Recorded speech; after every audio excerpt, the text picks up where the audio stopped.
My name is Robert Shaw, and I lead a program within a company called Atos called the Zero Email Program. And I'll tell you a little bit about it today.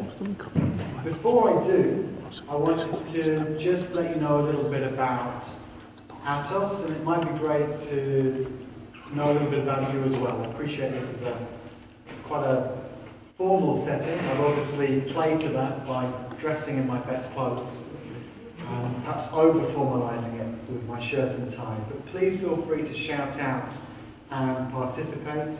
I don't know if we have anyone tuning in online. We should have, yeah. All right. So Atos, we are a global IT services company. We are famous for, amongst other clients, being the IT partner for the Olympic movement. So if you watched the Olympic Games in London last summer, all of the IT behind the Olympic Games was run by Atos. Atos are European owned. Our headquarters is in Lausanne, and that is just in the outskirts of Paris. And recently, just over a year ago, Atos Origin, as we were then, acquired the IT division of Siemens. And so Siemens and Atos Origin together created the new organization, Atos, that I work for today. The services we run, primarily IT services. So for example, what we call managed services, which are the infrastructure services behind major organizations. We have a systems integration business, running and installing applications for our customers. We also have a consulting business, high technology transaction services, HTTS, high technology transaction services, where we run the telemetry, for example, for banking systems and transport systems. And lastly, business process operations. So that's where we take departments, not always IT departments of businesses, and run them in a more efficient and effective way as a service to our customers. Fairly major company in terms of size. Roughly €7 billion of revenue, 74,000 employees worldwide in 42 countries. Here in Finland, we have 400 employees around the country, but with major centres here in Helsinki and Espoo. I'm getting some interference, I think, from France. We're okay. So that's Atos. Now, zero email. Why zero email? Well, that's really what the majority of this lecture will be about today. How do we even come by the idea of eliminating email in our business? And what are we doing about it?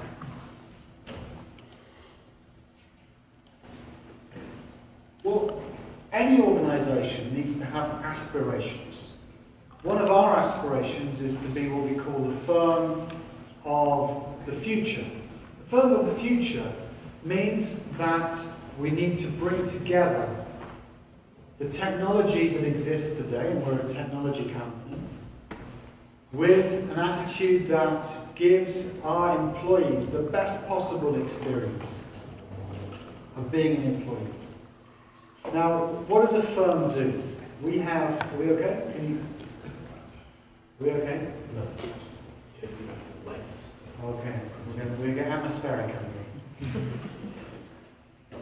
here. While we're sorting the lights out, just maybe I'll ask some questions of you while we're waiting. So what's the duty of a corporation? What's a corporation designed to do? It's not on the wall. What's our raison d'etre?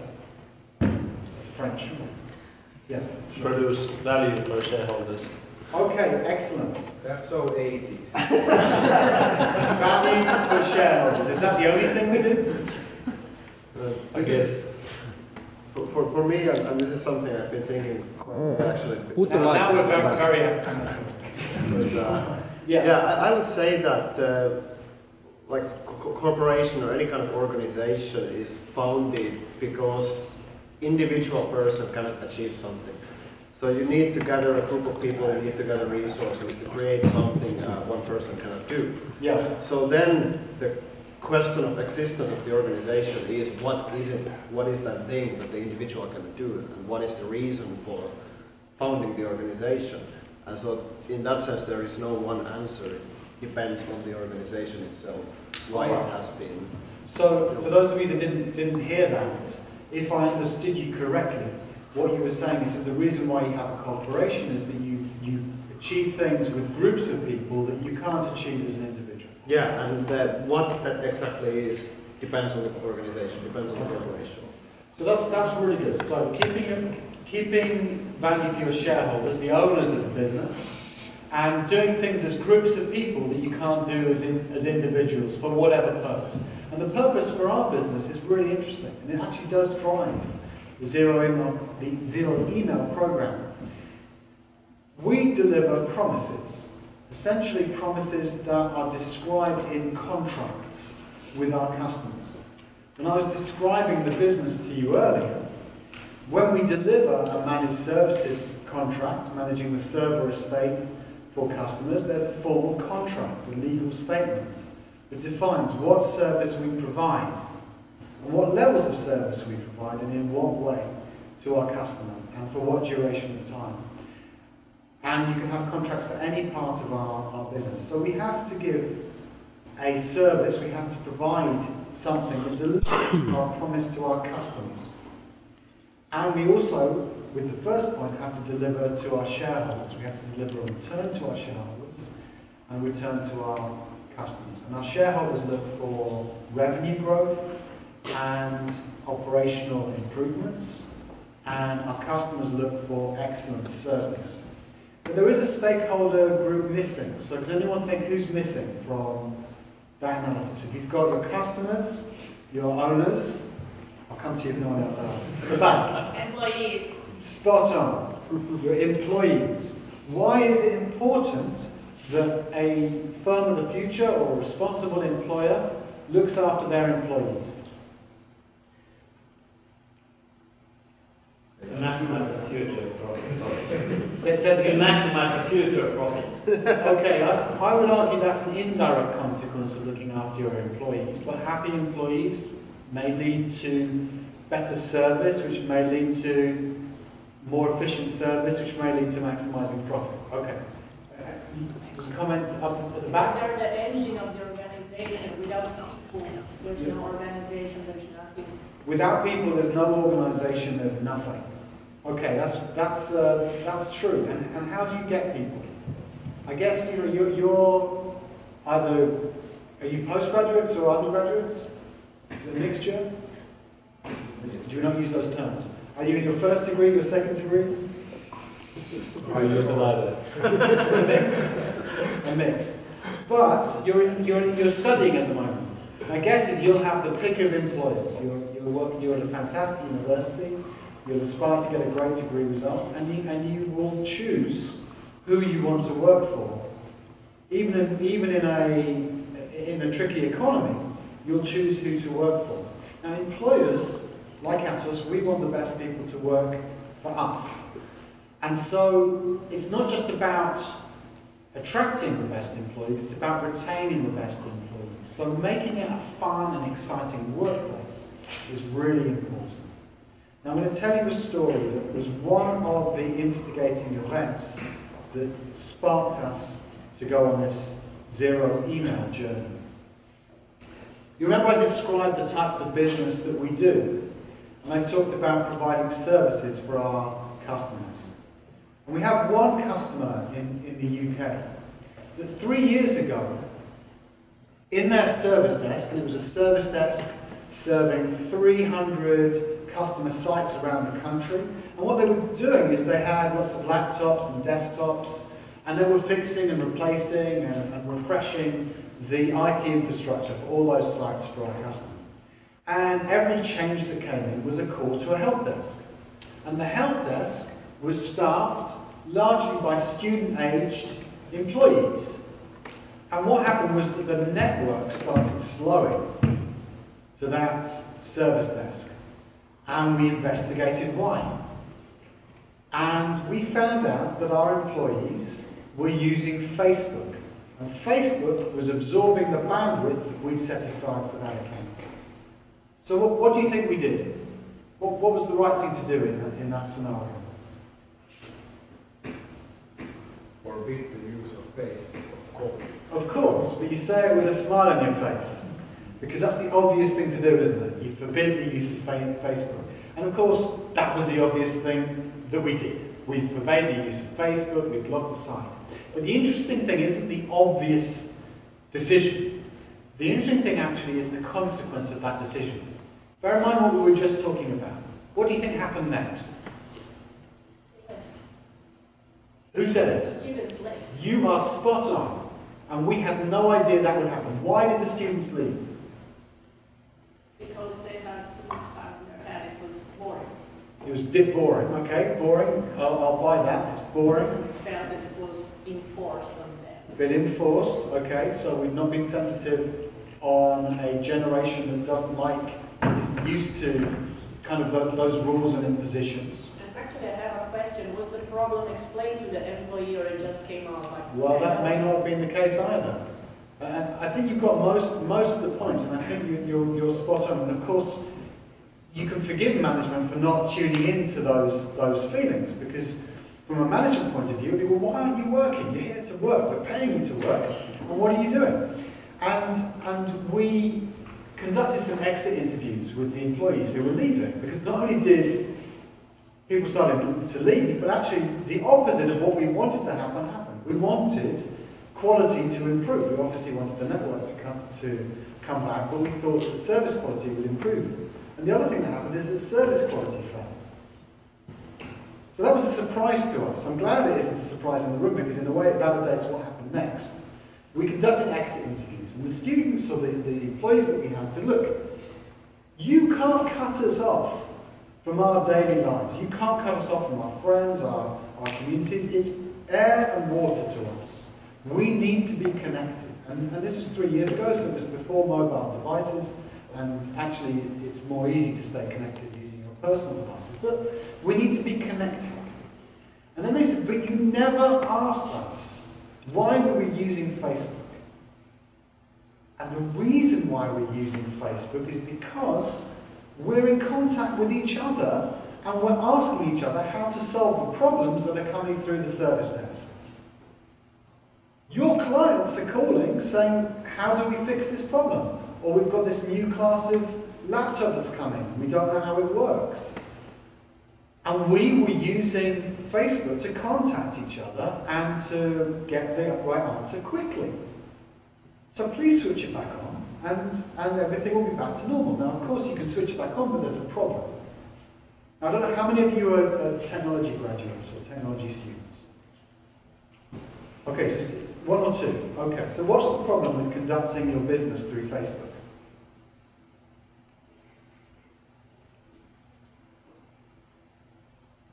It's not secure. It's not secure.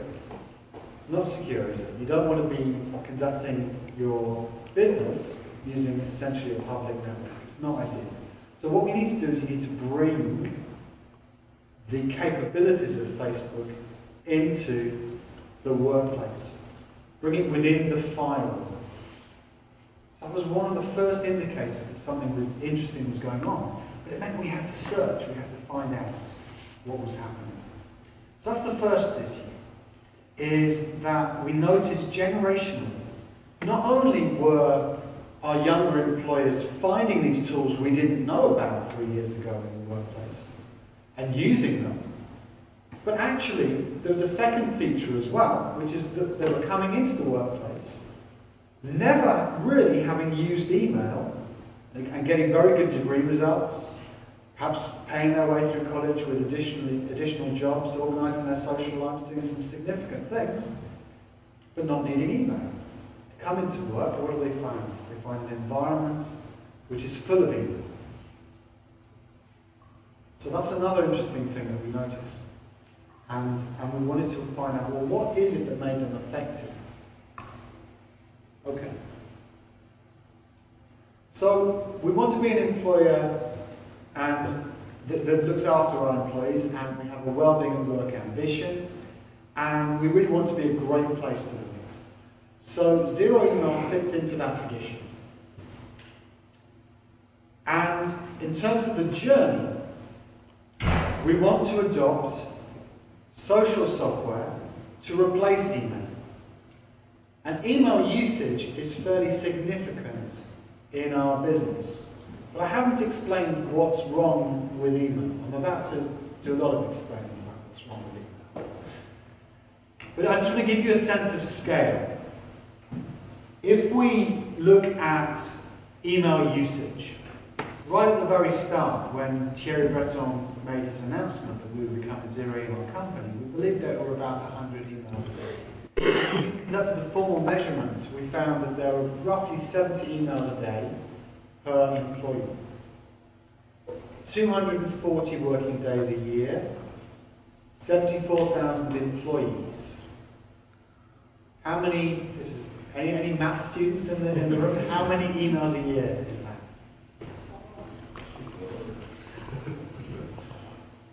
There you go, I'm testing you on your mental arithmetic. It's 1 billion emails. 1 billion emails a year are sent or received in Atos. And that's a lot. So how do we get our arms around that? How do we even tackle a problem with a billion of anything, and getting rid of a billion of anything is a tricky thing to do. So I'd like you to imagine, did you all watch the Olympics this summer? Yeah? You did? Okay, you're more of a Winter Olympics kind of place. Is that right? Okay, so if you call it the Summer Olympics, did you see the Olympic Stadium? And the Olympic Stadium holds roughly 75,000 people. So when you are working for a corporation that has 74,000 employees, for me it was a useful mental picture. I can fit all the employees of Atos globally into the Olympic Stadium, the London 2012 Olympic Stadium. So suddenly you get a million emails, a billion emails, and you can begin to picture the 74,000 people talking to each other, communicating to each other by email. But how do you make that manageable? Well, if you've ever been in a stadium is broken down into tiers and sections and rows. And the tiers and sections and rows can be an analogy. They can be analogous to business units, whether it's countries or service lines or markets. You can break it down to manageable units. And so this is what we're doing within our zero email program. Is we're working on a global problem but making it more and more local. And that's one of the reasons why I'm in Finland this week, is to find the local solution for our business here in Finland with 400 employees. Now 400 employees is a manageable group of people. And the question is, what do we do? How are we going to take people away from their email habits? So we talked about social software. One of the things I think in this kind of discussion we need to look at is why email was so successful. And whatever you say about the development of the ARPANET and the history of email as an evolutionary phenomenon, it really took off, should we say 20 years ago? I was a student 20 years ago, an undergraduate student. And I was actually president of my student body at the University of Liverpool in England. And I remember sitting on the university board where the decision was made to roll out email to our students. So in my lifetime, in my working lifetime, we've gone from a situation from no email being innovated and launched in the universities as a communication platform for students, When I started work, you'd expect work environments to be a little bit behind the leading edge that happens in university. So I didn't work for Atos. I graduated and worked for one of the big FMCG organizations. And for the first 2 years, we didn't have email. We used what? How do we communicate internally without email? Fax. Well, faxes did exist. Yeah, so it used to be the faxes. How else did we communicate? Snail mail. So Yep, snail mail. In fact, we had pigeonholes where and inboxes and outboxes. And you'd get your paper mail twice a day. Sounds incredible there, doesn't it? Someone would deliver paper mail to you on your desk, and you'd go through it and you'd write it. The technology innovations that have led to the world we live in today have happened so fast that in the space of a generation, the way we communicate has completely changed. And email has become something that was a rarity to something that has ubiquity. It's had great value. I'll give you another example. When I received my degree result, how did I tell my parents? They were in a different city, they were in London. What did I have to do? And what I had to do is I had to queue up in a line of other students who were queuing for a pay telephone box, and I had to wait my turn and put a 5p piece in the telephone box. First of all, I actually had to dial the number with a dial, put my 5p piece in the telephone box when my parents answered at the other end, and I had a conversation with them, and my call lasted as long as the 5p piece gave me a call. It was a completely analog situation.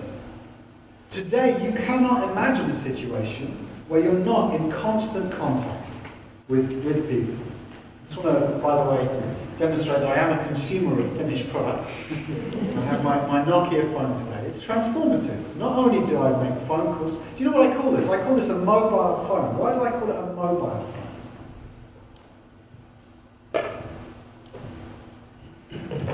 It's called mobile phone. You want to be able to communicate with other people.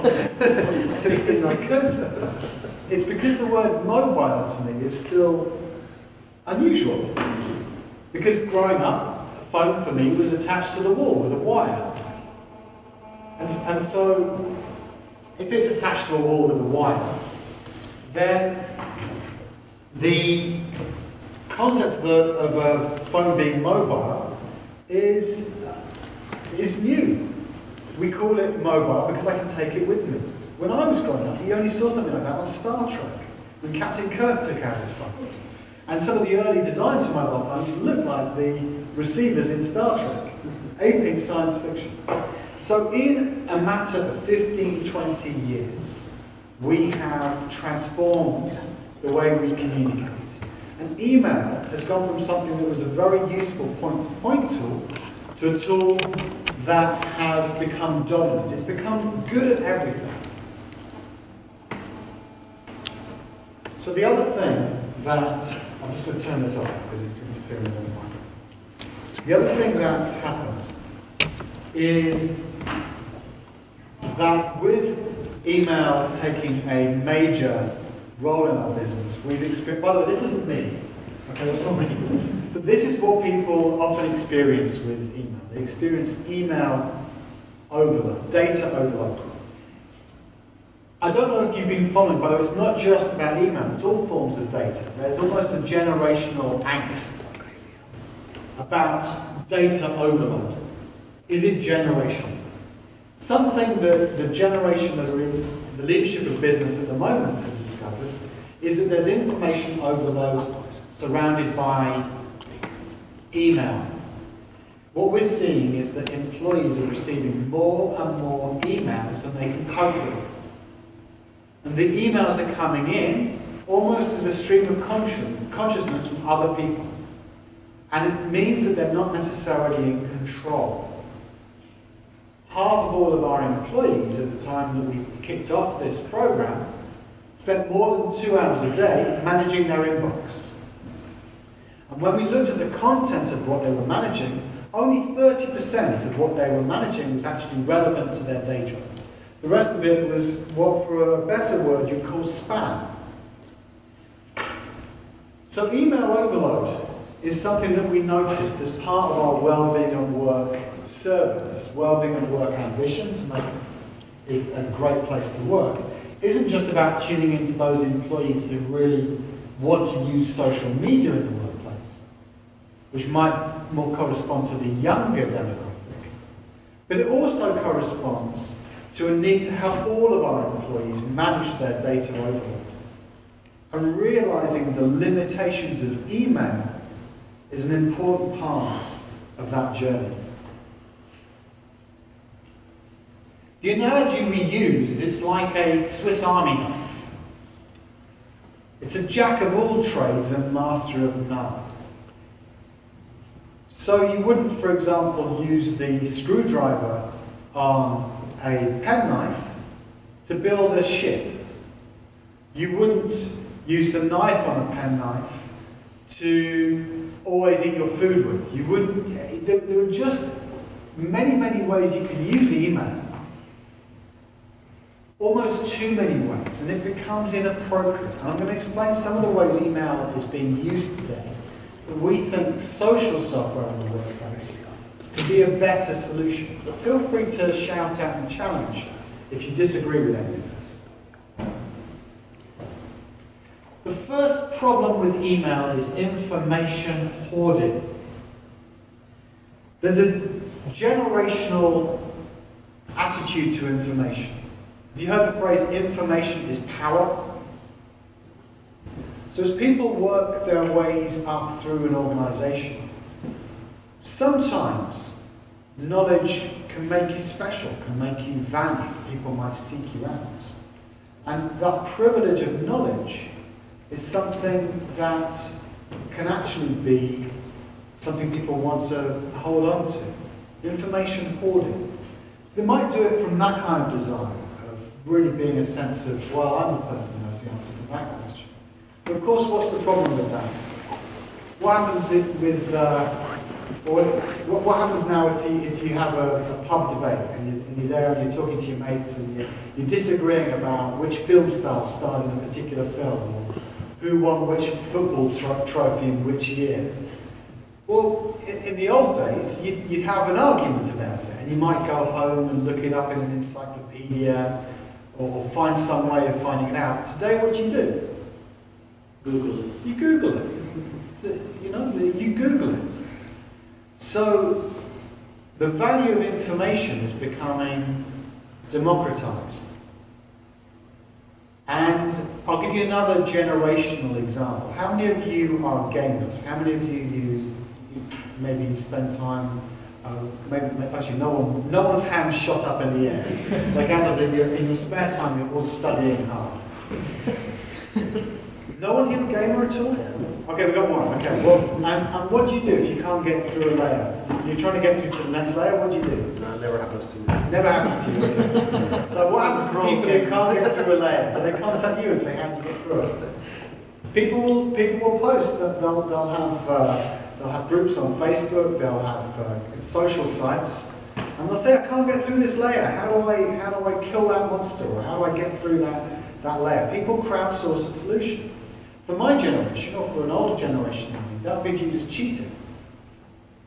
But for the generation coming into the workplace at the moment, it's just crowdsourcing. It's obvious. I want to get through to the next layer. It's fine. Let's do it. We don't hurt anyone. Let's find out. The answer's out there. Now imagine how powerful that will be if you can do that in business. You can just crowdsource the answer. It's what those guys in the UK were doing with their makeshift social help desk. You can't do that in email. You also get communication bottlenecks. So with your assignments, you'll share assignments with other students, is that right? And you'll work on documents together. And if you try and do that by email all the time, if it's between just two of you, it's probably manageable. Here's my draft, send it over to you, you do your edits, and you come to an agreement. But what happens if you have, and this happens a lot in companies, what happens if you have 5 or 6 people working on a particular document? What happens then? If you're using email. So I sent my draft out to all 5 of my colleagues, and maybe 2 or 3 respond back with comments. I incorporate the comments, and as I'm about to send out the next draft, a 3rd or 4th person comes back with their comments. And we soon get out of sync, and the email mountain rises. So what tools do we have available today instead of using email to collaborate on creating documents? Collaborate group assignment, we use Dropbox. Okay. Google Drive. Okay. We can simultaneously write down the different versions there. That's great. So you're effectively using a shared drive and version control amongst yourselves. And there's a hand up at the back. Google Docs. Google Docs, okay. And you're using essentially, you can also use wiki functionalities. So Wikipedia is obviously... And then you can use effective project management. So each individual have their own part. Okay, that's really interesting. I don't know if you heard that point. You can use effective project management. This is something that is very interesting, because running a program in 42 different countries means that there are different, not just different generational attitudes to information, but different national attitudes, different behaviours. And you'll find as well, if you read Charles Handy, I don't know if Charles Handy is still taught at universities nowadays, but each organisation has a different personality. And so organisational personalities can tend towards either a high tendency towards discipline or a low discipline culture. And so it depends actually on the culture that you agree with your team or the prevailing culture with the organisation, the extent to which you can exert discipline. But absolutely, textbook-wise, good project management can get you out of any trouble, any problem. And of course, people were doing these things way before email came.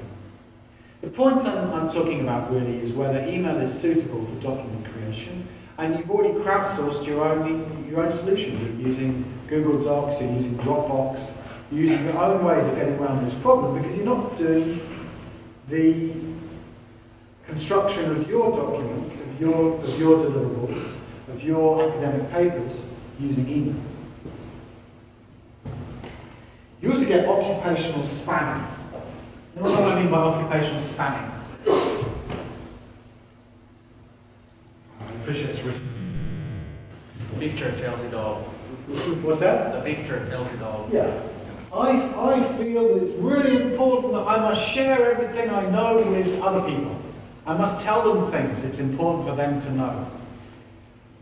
There's a mentality of needing to tell people information, which is all about pushing information. It's about pushing from the centre, pushing from your own centre to other people. But of course, how do you access information? Do you appreciate it when people push information to you? What do you do if you want to find out about information? What kind of things do you do? Do you subscribe to feeds? Yeah. Yeah. You'll say, that's what I want to know about, I'm going to subscribe to that. You're hunters for information. You'll go to where the information source is, rather than expect people to send things to you. And that can mean, in a work context, that if you have a culture of people clogging up your inbox with informational communications, actually, how do you find the bits of email, the bits of work that you do need to do? Because you might not need to be emailed information. And what we are trying to do within Atos is change the culture. From a culture where people expect to be sent information to a culture where they go and find the information. A great example of that is our Global Executive Committee that are now running their weekly and monthly meetings without email. Because they've changed from a culture where, as senior executives within the business, they expected everything to be sent to them to sift and review and prioritise, to a situation where they have a common, it's a bit like your Dropbox solution, they have a common folder that they monitor. And they have an alert when the folder changes, and they know that there's a presentation there for them to review when the time's right.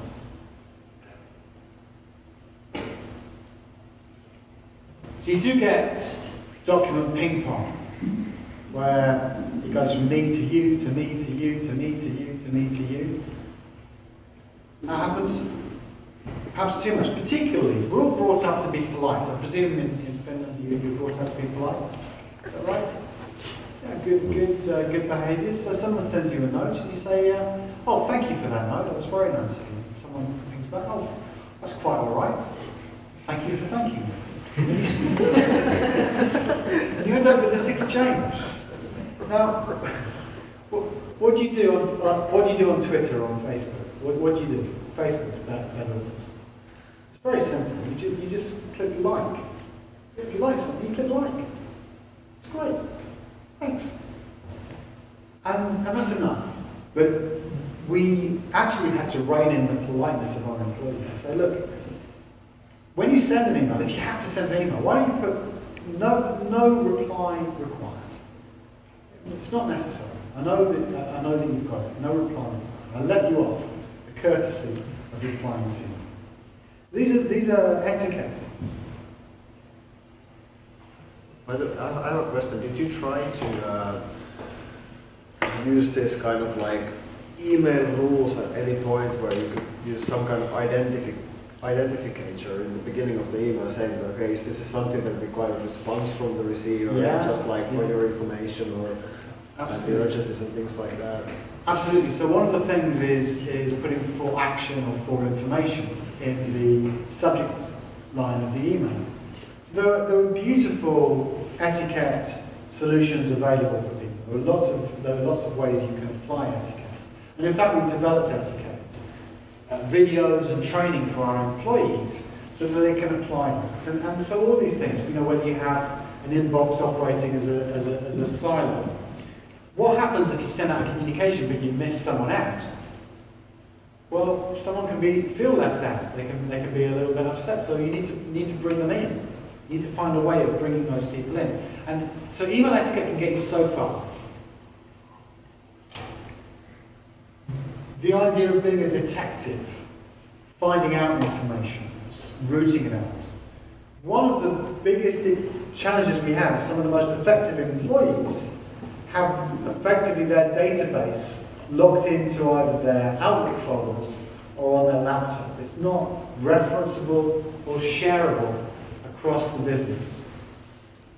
And then what happens if a person leaves, they take all that knowledge with them.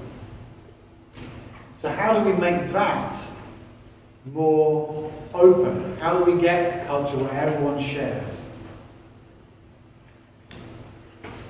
And also people can be very isolated and focus on their own agenda rather than a team's agenda. And as you said right at the very start, the whole purpose of a corporation is that people get together as teams. So do you want people operating in those silos, focusing on their own little agenda without communicating with others and collaborating with others? So email, we believe, is outmoded. We think we're moving to a pull culture. We think we need a consolidated view. We think we want group collaboration. We want people to be able to access directories of experts rather than having to be experts at everything themselves. We want communication to be open. We want everyone really to know what communication is happening everywhere, because then you can tune in and out. You get a sense of the zeitgeist, you get a sense of what's going on. We want people to be concise in their communication. So all sorts of ways now that we want people to think about communicating. And when they do all of that, if we do that all effectively, then we can be more efficient. Why can we be more efficient?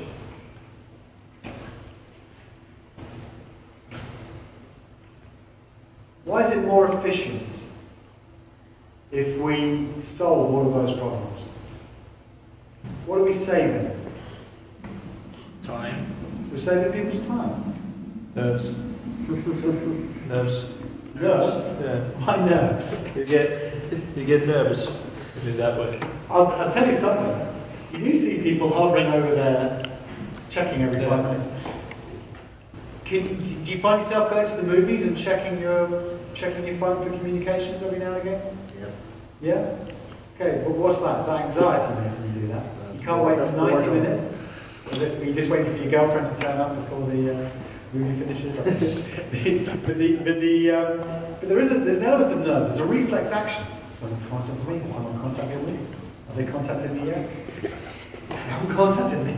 So there is a bit of nerves. I get that. I buy all this up. A bit of anxiety. We don't want people to be anxious. We want people to have a great place to work. We want people to really enjoy the workplace. But efficiency is important because we have that duty to our shareholders to give a return, duty to our customers to deliver great service, and a duty to our employees. Why would we be more innovative if we worked in a different way? What does solving that problem do for innovation? Well, you get to come here and talk about it. Well, it's more than that. There's a great book called Imagine How Creativity Works by John, I think his surname is pronounced Lerner. And he talks about the conditions for creativity. And one of those conditions is the space to think. You know, you've got a glorious campus here. You've got big canteens. You've got places where you can talk and meet each other. You get the opportunity to have that face-to-face communication. And it's through those conversations that sometimes the sparks and ideas happen. That doesn't always happen in a workplace. In a workplace, you can have workers in their desks, in their booths, not really communicating. But if you can maximize the communication, if you can free people from their inbox and get people talking more, then there's a greater chance for random interaction. How many of you are students of Steve Jobs? Sorry? Steve Jobs. To some degree, everyone. To some degree, you can't help it. We're all students of Steve Jobs. One of the success stories of Steve Jobs is a company called Pixar. What do Pixar do? Animation. Animation. Have you all seen Toy Story? Now, when Pixar decided to create their own campus, they created a campus that maximized random meetings, random chances of employees bumping into each other, just to spark that creativity. So anything we can do as an employer to free employees from something that doesn't work, from an overloaded inbox, to free up their time and get them talking is a good thing. And our etiquette talks about getting up from your desk, meeting each other, picking up the phone, seeing each other. When we build our campuses, we build our campuses in a way to maximize that interaction. So when I go to our head office campus in Besançon, the great activity, the great conversation pieces happen around the coffee corner. They happen around the canteen. When we built our social network, we built it with a water cooler as a social space for people to share and discuss and spark innovation. And of course, it's more. Sorry, question. Yeah, I want to ask you about something. Because you said earlier that one of the problems with emails is that, like, sort of the person's expertise gets locked into the inbox. Yeah. All right. Yeah. So the person's expertise gets locked in the inbox, and when the person leaves the company, is basically taking that knowledge with him.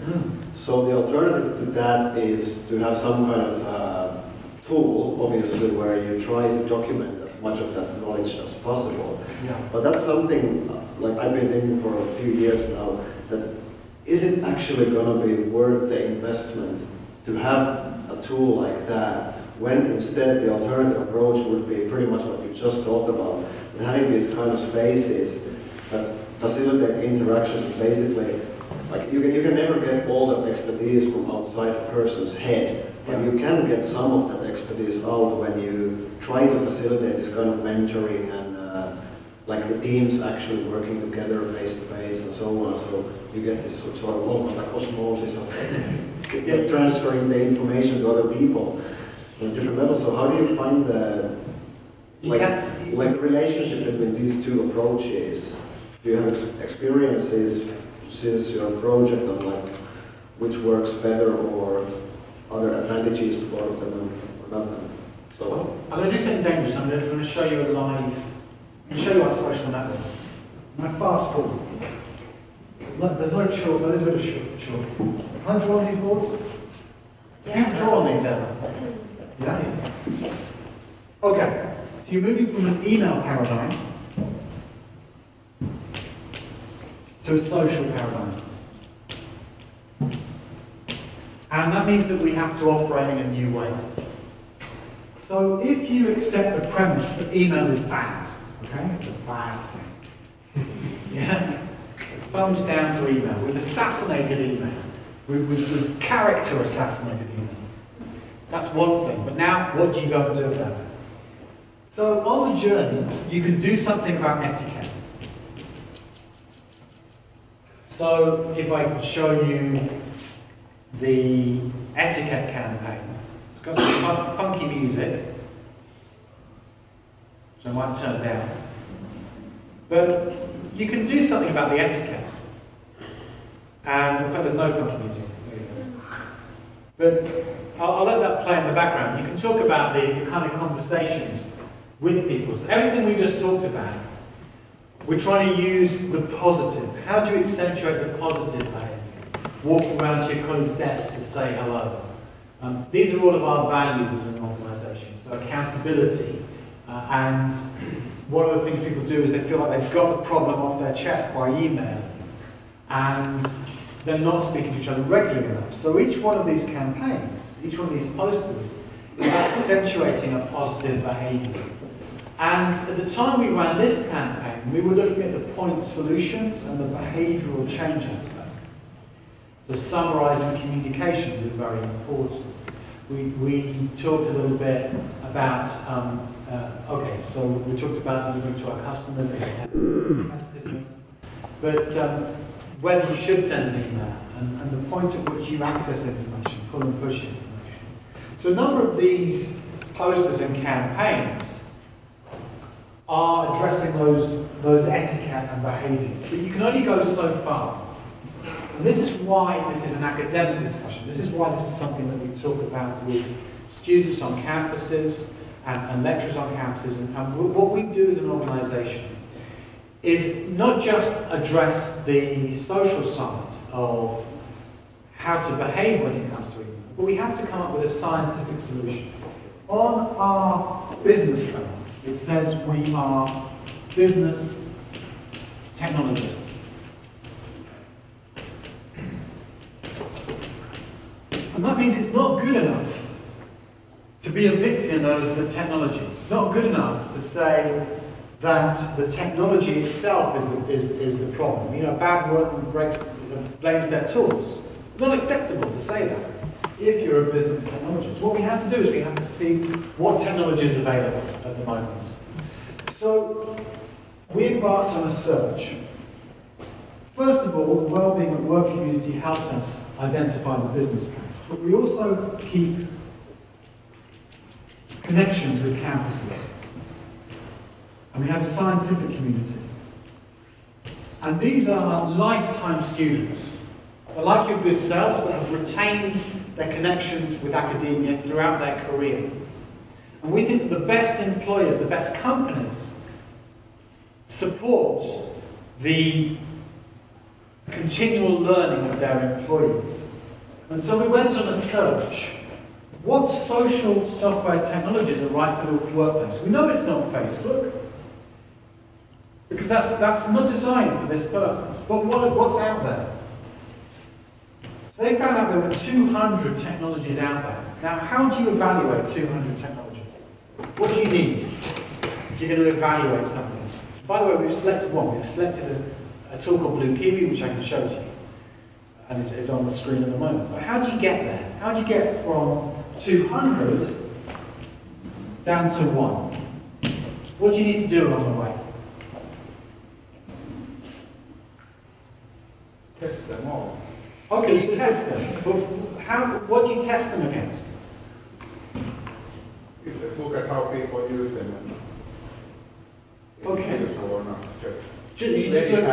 You just look at how people use them, yeah? Okay. That's the best one I came up with. Okay, it's not bad. It's not bad. What you need to do is you need to put a box around that. So what you need to develop is some criteria to check against. And then you look at how people use them, and so you have to test them. So initially high level, we worked out there were 47 software solutions that could do something in the workplace that we were happy to look at. That's still too many. So we had to down-select further, and eventually we took 11 to a high-level pilot, where 30 of our scientific community employees evaluated the 11 products that were out there in the marketplace against specific criteria. And some of those criteria were basic criteria. Does it fit with the technological infrastructure of the organization? And some of it were what we call meter criteria. Do they effectively solve all the problems that we just saw with email? So can you communicate and collaborate as a team? Can you have social recommendations, so you like and give stars and awards for contributions? Can you add mention, so that you can connect to people? Do you have a referenceable search tool, so that you can find information and people? Can you hashtag, so that common themes trend and emerge? Can you connect the people in your network to the hierarchy of your organization when you want to? And can you have them organized as communities, as groups of individuals organized to achieve something? The whole raison d'etre for a company is to bring groups of individuals together. So we tested 11, we brought 2 into production, and 1 we launched. And the one we launched was Blue Kiwi, and the reason why we launched Blue Kiwi is because it hit the majority of those criteria, and also we had the opportunity to develop that tool with them. When you said that you tested 11, Yeah. do you mean that you analyzed those 11 more carefully against the criteria, or did you actually give those to users to play with? We did both. Because the way we analysed it against the criteria is by playing. So if you can play with it and make sense of it and make it good value, then you make it work. So the criteria that we used at that stage was very much to do with, does it actually work in practice? So you have a test community. The other thing that we needed is we had a community in Yammer. Do any of you use Yammer? Yeah, okay. Yammer. Yeah, you've heard of Yammer. Okay, just got bought by Microsoft. Very successful organization, very good quality product. And again, it was one of the leading indicators that we needed to change the way we were working, because we found employees using Yammer, just as, for example, they'd used Facebook, and we actually set up a Yammer community. So we had 16,000 employees over 3 years logging into Yammer. But only 2,000 of those were active users. And what we discovered when we asked that was that there was something missing. It wasn't just enough to have the software. As we've chosen Blue Kiwi because it's got great features, the features we want. It isn't enough to have the software. Only 1 in 8 of those people using Yammer had a reason to use it. They had what we call a purpose.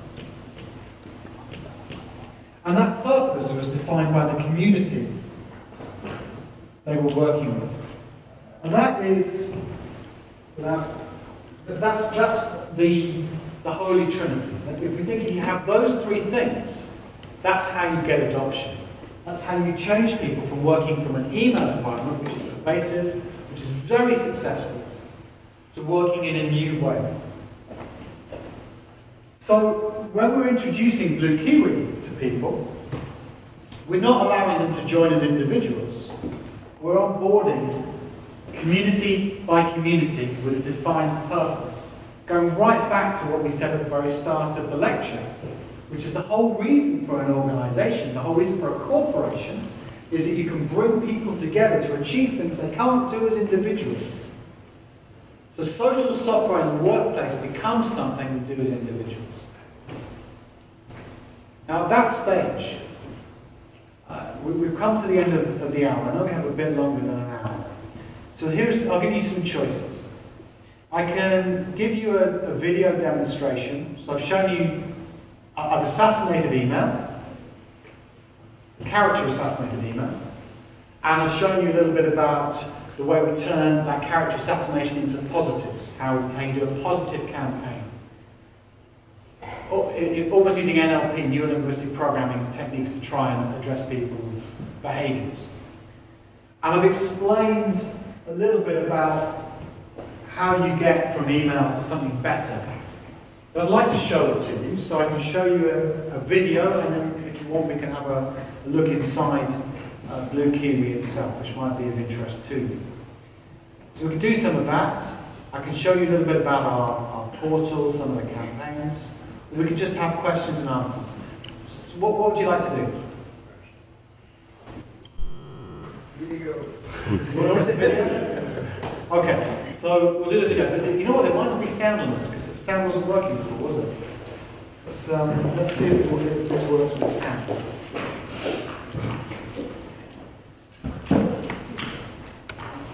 We need to plug that one in. Okay, here we go. Wait. Just bear with me. Right. So you tell me, test now, whether this begins to answer some of the challenges I've set. And it's not planned. Can you do that? Can you do that? Yeah, is that the right one? Okay, we'll try one more time. Competitive social marketplace.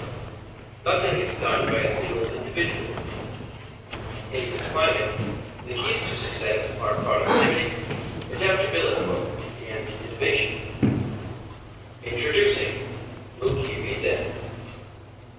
Blue Kiwi offers a collaborative platform where people can work together more effectively and provides places for teams of people to operate and thrive. Let us show you what we need. This is the space where the Project Omega team gets together to get things done.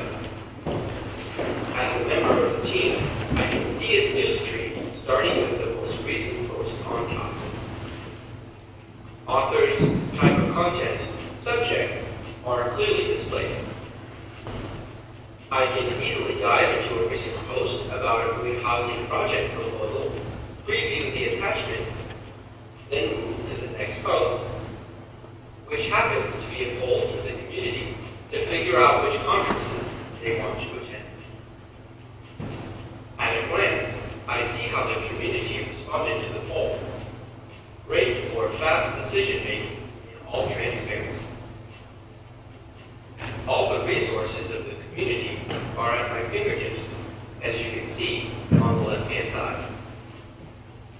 News, events, documents, questions, ideas, tasks, and members. No need to go anyplace else to be up to date and get the job done. Let's look at the calendar of the community to see what's cooking.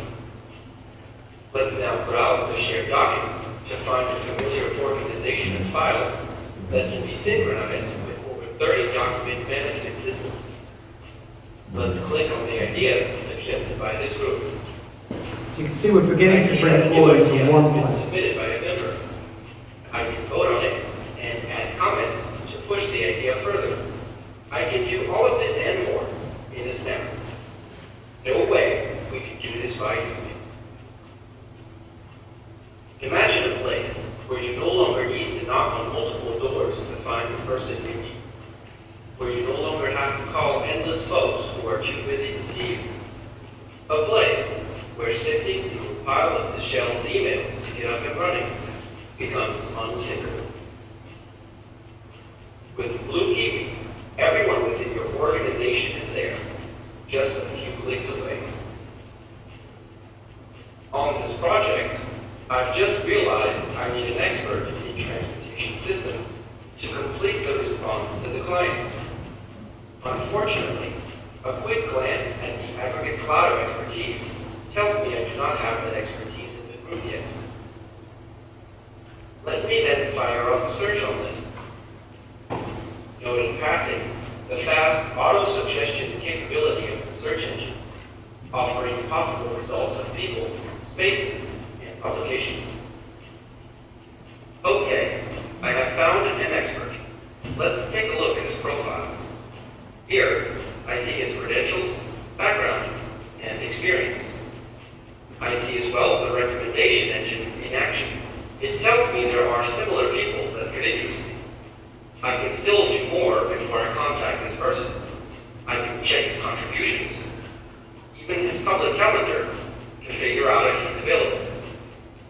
I can send him a message and find out if he can help us using the mentioned capability to link him directly. I can also choose to follow him to get to know his work better. Finally, let me assign him a task to make sure that the project is moving and that he delivers on time. On his side, when he joins, he will instantly get access to all the content the group has produced so far, facilitating his onboarding and contribution to the team. To be innovative, adaptable, and productive means staying ahead of the game. Zen is all about managing an increasing flow of information smartly and effectively. From my homepage, I can see all of the news in my network, or limited to the people and spaces that I follow. I can then check the content that remains on red, or take a look at my notifications. I can view posts using predefined lists, for instance, where my name was mentioned, or view them through user-defined smart lists, such as what I consider urgent. This way, it's easy to dissect the information based on my priorities in that moment.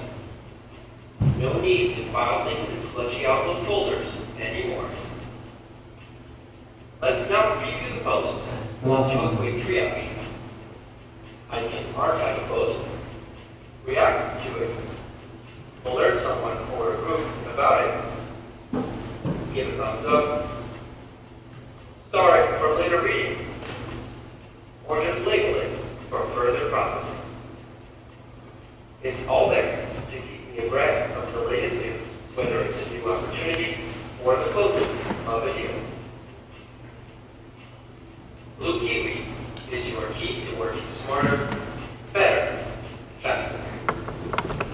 Just think what you can do. Okay. So that's how, as a business and technology company, we've gone about solving the problem of zero email. Now it's a continuing story. We've heard the story of etiquette, and you've seen the product we've selected, and actually we've worked with Blue Kiwi to develop the release they've currently got, and you hopefully now can connect the features of Blue Kiwi to the problems that we identified within email to give our employees a much better electronic workspace. So combining that together, we're now at the early stages of adoption, using this methodology to roll out Blue Kiwi to our staff.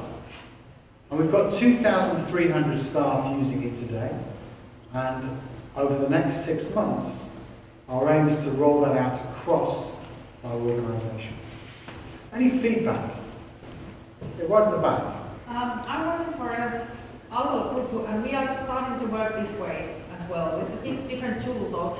But one of the things that seems to worry some people there, now that we don't have any experience yet, is that when you involve more people to the decision making,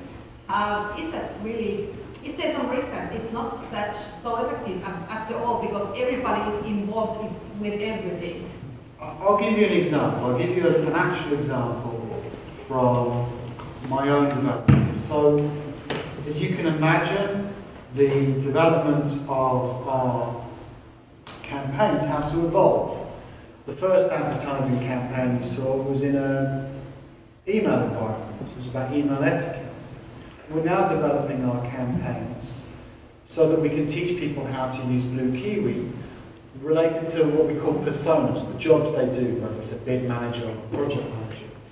So here's a great example of crowdsourcing or getting a solution. So this is a storyboard that's been created at script level by our training team. And it's got comments from members of the team to help improve and shape it at script stage before it goes into production. And we've got examples of these. This is another one, which is about a bid manager.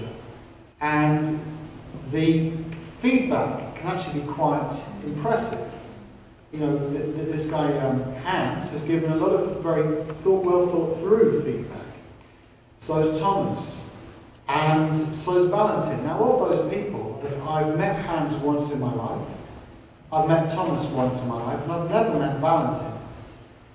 But through this use case community, what we're doing is we're testing at script stage our videos which are designed for training with our employees. And those people who can help and assist do help and assist because they want to shape it and make it better. So we're finding that as a crowdsourcing tool it's very effective. But we have to learn how to use it and how to construct our communities. In my core community I have 29 members. So I have to think, if I put out a general message, is it relevant to all 29 members? What sort of communications does everyone need to know about? And what sort of communications only need to be reserved for a subset? And that kind of etiquette is new. It's a new way of working, and we're evolving and learning as we go. It's one of the reasons why in the first 3 months we're only rolling out to a few thousand people. We're 2,300 today. Our target is 3,500 by the end of the year, so that we have some of this new etiquette understood and rehearsed. Because it can only be new etiquette because it's a brand new tool. So your question is the right question. And I think the answer will depend on each team agreeing amongst themselves how they're going to work. And agreeing team etiquette doesn't go away just because you've moved from email to social software. In a way, agreeing that team etiquette and checking back is one of the best ways of making collaborative communities effective. I don't know if that answers your question.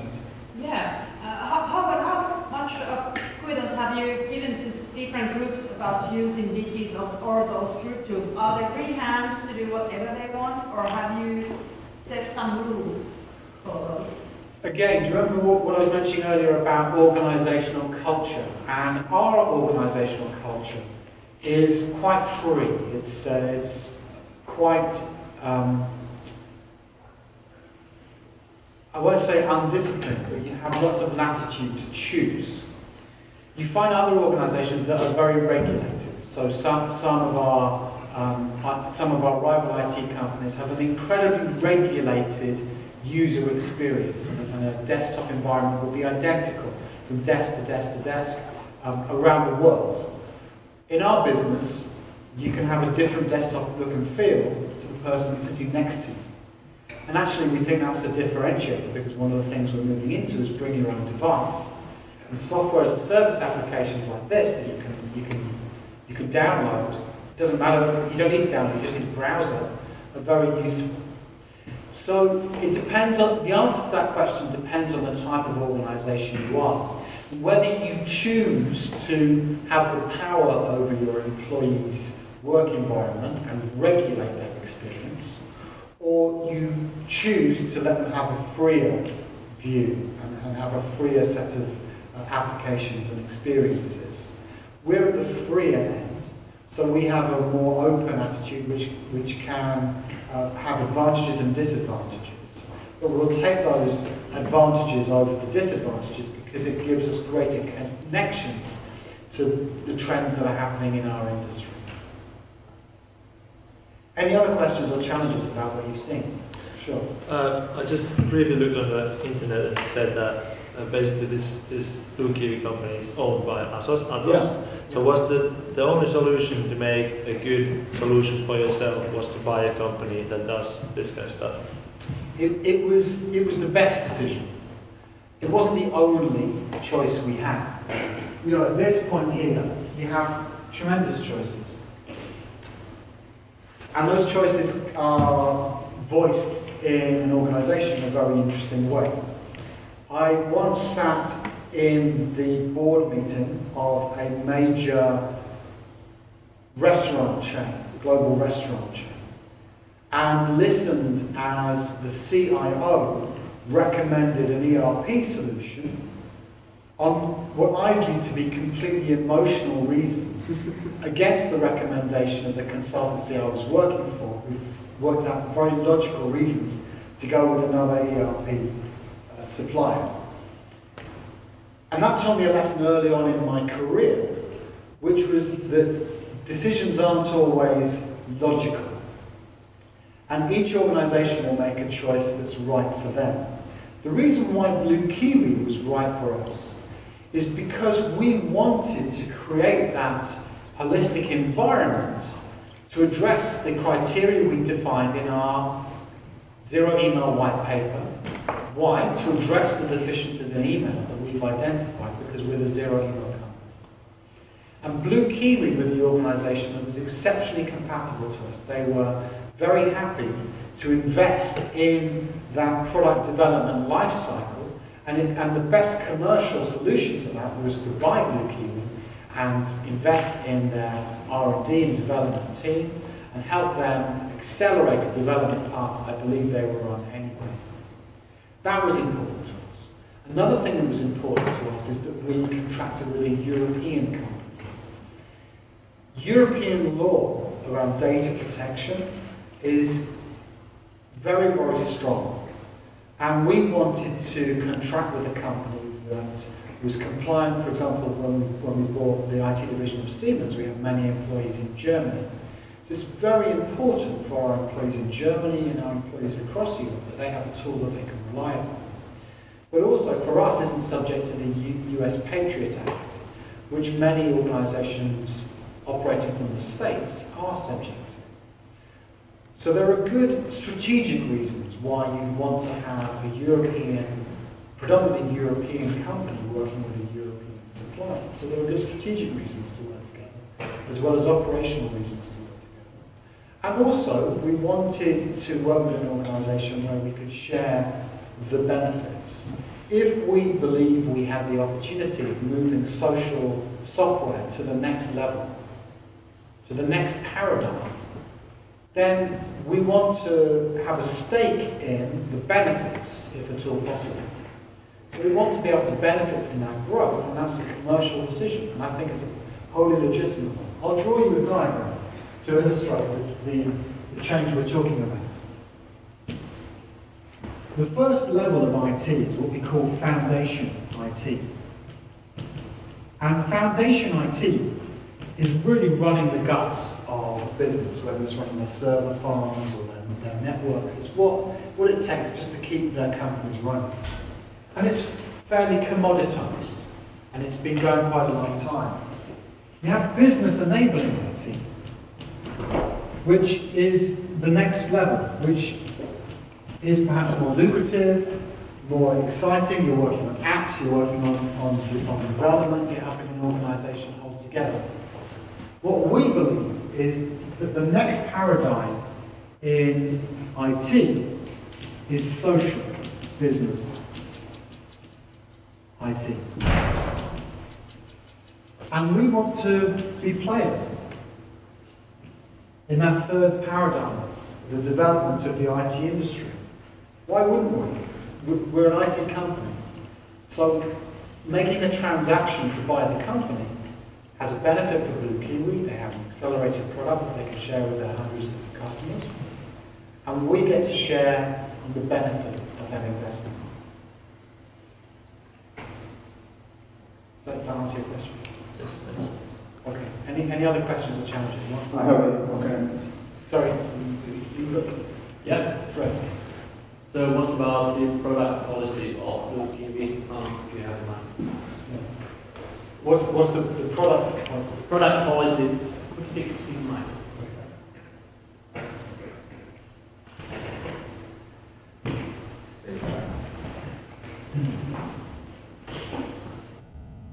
Yeah, it's on. It's on. It was on. Yep. Now it is, okay. So what about the product policy of Blue Kiwi and other similar products? If, for example, some student group of Aalto Design Factory or some other group wanted to use this product as platform in their project with companies, so how does it get along? Well, Blue Kiwi remain a company in their own right, and if that is something that you'd like to do, I'm very happy to connect you with Antti, perhaps here after the meeting, who represents Blue Kiwi, to have that conversation. So there's no reason why you can't have a conversation with Antti and see if that can happen.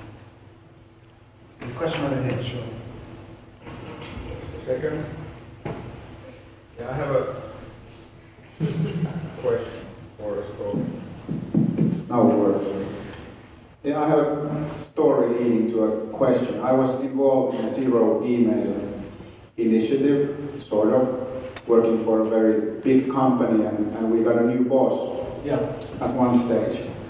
And he noticed that there is a problem with too much email. And we were excited to see how he would fix it. And what he did was that he measured the amount of email that all of his subordinates had sent him in a 2-week period, and took an average for 1 week, and then established a target for each individual. And I had sent 1 email on average per week, so my target was 0. And that was no problem, because that boss was totally useless for my work, as indicated by the amount of email, perhaps. So the question stemming out from this story is that, do you see a connection between how you organize that Olympic stadium of people? How do you formally organize that into sections and rows or whatever, and the amount of email, and perhaps even the amount of non-value adding email? Yeah, I agree. I think it's a great point, because just being pedantic, just saying we're going to get rid of email for email's sake, without considering whether in fact that's the right business decision, I think is perhaps unwise. I'm viewing email reduction as a lagging indicator of getting our organisation to successfully adopt social collaboration as a primary mode of operation. There is no initiative since I joined the programme in January that has been focused on banning email. By all means, we're very happy to encourage teams, if they want to experiment with email reduction, to do so. I'll give you a story that represents how it can be useful. One of our HR directors has 10 direct reports, and agreed with each of them that instead of sending 10 emails a day, to how they'd send 1. And what they found is that they were better users of instant communication, of picking up the phone. They developed a stronger relationship with each other rather than using email. Thanks to the guys leading, by the way. Thanks. So they found it worked for them, because they contracted around it. But it was always a feedback loop. It wasn't reduction for reduction's sake. If through this program, Atos works out how to drive better utility, get better efficiency, better innovation, better competitiveness, better well-being, from working more socially, and for thinking about email etiquette and acting in a different way, then I'm happy. And what I expect to see is that email will fall as a consequence. But forcing email reduction without giving an alternative is something that I've resisted, because you don't want the law of unintended consequences to take over. Email still has use, it still has utility, it's inevitable. And it will always remain for Atos an external channel for communications outside the organisation, although we are working on bringing our customers into some of these communities. So, if I'm reading you correctly, I think what you're giving me is a bit of a warning. Don't do it just for the sake of it. Think about the benefit for the business and the benefit for your employees. And that should be the driver rather than any dogma that you might view in the title of the program. Yeah, that was definitely one part of it. The second part was that the formal structure of the organization might or seems to have an effect on also the amount of email and the amount of unnecessary email. Yes, it can do. And one of our work streams is also focused on corporate communications and corporate processes. And it's interesting when you look at the Ogula. The way we're adopted is by community. So if that circle represents your stadium, and you've got lots of different communities filling up that stadium. And what that is not, is it's not a hierarchy. They're very different things. Because people in that community there can come from any level in the hierarchy, or even a different hierarchy over here somewhere. And understanding that dynamic is something that we're encouraging the leadership teams in the hierarchy to do, and to be tolerant of communities developing outside the hierarchy. So we have a mix of managed sponsored communities that will replace some of those communication bottlenecks, and communities that cross communities, and communities eventually that are organic. When we're confident we've got through our critical mass threshold, what we call, Anthony Bradley, who's a Ghana analyst we work with, calls the inflection point, then we'll also be very, very happy with organic communities that grow and are not managed sponsored at all, but we're quite happy to trust our employees to set up communities that are right for them. Do you have time for, maybe we have time for one last question? Great. Okay, just a quick one. So we've been talking quite a bit about like email as a tool, and now this Bluekiwi as a social tool. And you just mentioned that the way you see this is moving more towards the social business paradigm. And to me, that's a change in the culture of the organization. So how do you actually manage the culture change process? Or do you have like a clear plan of what is the culture now and what do you want it to be in this social business paradigm, and how to get there? Yeah, and I think that that's a good point. One of the reasons why we don't think it's enough to say we're a zero email company using social media as a primary mode of collaboration rather than email as a communication tool in our business is that doesn't quite speak to people.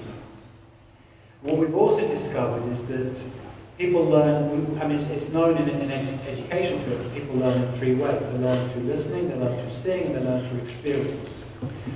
And what we found in the early stage of the program was that by describing it, it's a bit like talking to someone who's never swam before about what it's like to swim. And actually what you need to do is you need to get in the water and have a splash about. So the vision component, while important, is something that we're trying to personalize.